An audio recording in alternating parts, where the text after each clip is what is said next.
O Senhor esteja convosco. Ele está no meio de nós. Proclamação do Santo Evangelho de Nosso Senhor Jesus Cristo, escrito segundo São Lucas. Glória a vós, Senhor.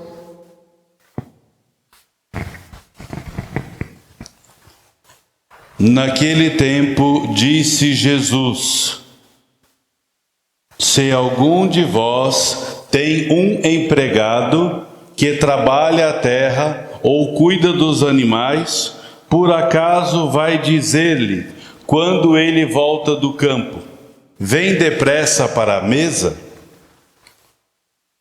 Pelo contrário, não vai dizer ao empregado: prepara-me o jantar, cinge-te e serve-me, enquanto eu como e bebo. Depois disso, tu poderás comer e beber? Será que vai agradecer ao empregado, porque fez o que lhe havia mandado? Assim também vós, quando tiverdes feito tudo o que vos mandarem, dizei: somos servos inúteis, fizemos o que devíamos fazer. Palavra da salvação. Glória a vós, Senhor. Que pelas palavras do Santo Evangelho sejam perdoados os nossos pecados. Amém.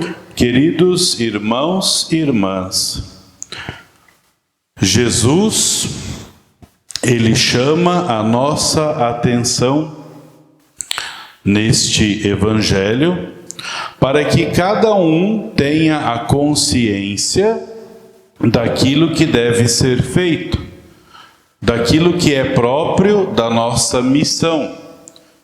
Cada um deve saber o que constitui a sua vocação. Por exemplo, se você é casado, você deve saber exatamente o que Deus espera de você, enquanto alguém que vive o sacramento do matrimônio. Nós não podemos e não devemos assumir nenhuma vocação sem consciência, sem saber aquilo que Deus, aquilo que a igreja e aquilo que mesmo a sociedade esperam de nós.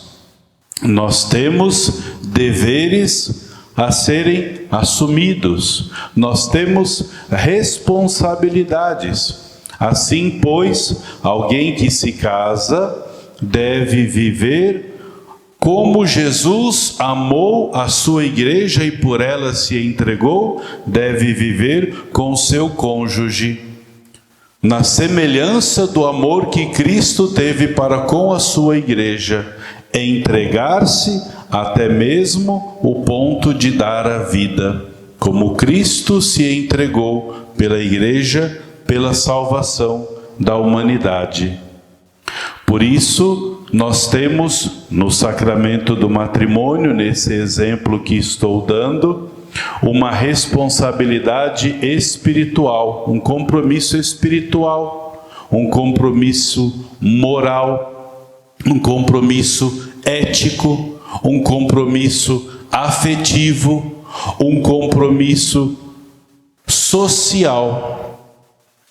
A família não vive só para si mesma. A mulher não vive só para o marido para a mulher, ou os pais para os filhos para os pais. Toda essa gama de relacionamento deve coexistir. E a família vivendo, testemunhando na sua vida os bens que Deus lhe concede para a salvação da humanidade, para a edificação do reino de Deus, para o bem da sociedade.